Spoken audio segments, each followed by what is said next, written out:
ধিঙত যেটো নাৰকীয় ধৰ্ষণ কাৰ্য সংঘটিত হ'ল এই নাৰকীয় ধৰ্ষণ কাৰ্যক ঘৃণা কৰাৰ কোনো ভাষা এতিয়ালৈকে পৃথিৱীত সৃষ্টি হোৱা নাই। এগৰাকী একেবাৰে ফুল কুমলীয়া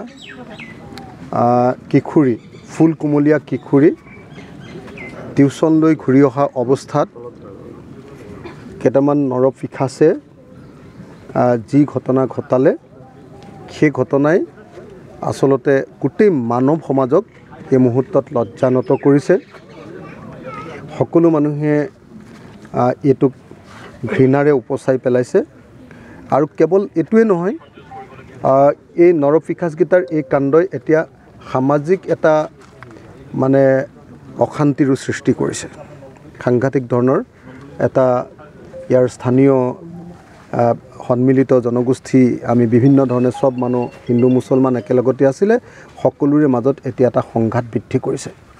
গতিকে এই ঘটনাটো অকল কেৱল ৰেপৰ ঘটনা নহয়, এই ঘটনাটো একেলগতে এগৰাকী নাবালিকা আপোনাৰ কিশোৰীক কৰাৰ ৰেপ আৰু হত্যাৰ প্ৰচেষ্টা আৰু লগতে গোটেই সমাজখনক থানবান কৰি দিব পৰা এটা সাংঘাতিক ধৰণৰ দুটা জাতিৰ মাজত ধৰ্মৰ মাজত কাজিয়া লগাই দিব পৰা এটা ধৰণৰ এটা ভয়ানক ঘটনা। গতিকে মই ভাবোঁ যে এতিয়াও যি দুজন অপৰাধীক এতিয়ালৈকে গ্ৰেপ্তাৰ কৰা নাই, তেওঁলোকক অনতিবিলম্বে গ্ৰেপ্তাৰ কৰিব লাগে আৰু গ্ৰেপ্তাৰ কৰি দুইজনকে মই ভাবোঁ যে মানে ফাৰ্ষ্ট ট্ৰেক কোৰ্ট কৰি দুইজনকে ফাঁচি দিয়াৰ ব্যৱস্থা কৰিব লাগে।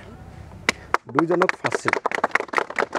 ফাঁচি দি দিলেহে এনেকুৱা ধৰণৰ মানে দৃষ্টান্তমূলক শাস্তি, ফাঁচি যদি 2 মাহ বা 3 মাহ কোৰ্টৰ মানে হেৰি কৰি প্ৰমাণো কৰি লয় যে এই ল'ৰাকেইটাই হয় আৰু এইটোৱে কৰিছে আৰু এনেকৈ যদি কৰি লৈ ফাঁচি দি দিয়াৰ ব্যৱস্থা কৰে, একবাৰ ফাঁচি দি দিলে মই ভাবোঁ যুগান্তৰলৈ মানুহে বুজি পাই যাব যে ধৰ্ষণৰ শাস্তি পৃথিৱীৰ আটাইতকৈ ডাঙৰ শাস্তি আৰু এই কাম কেতিয়াও কৰা উচিত নহয়।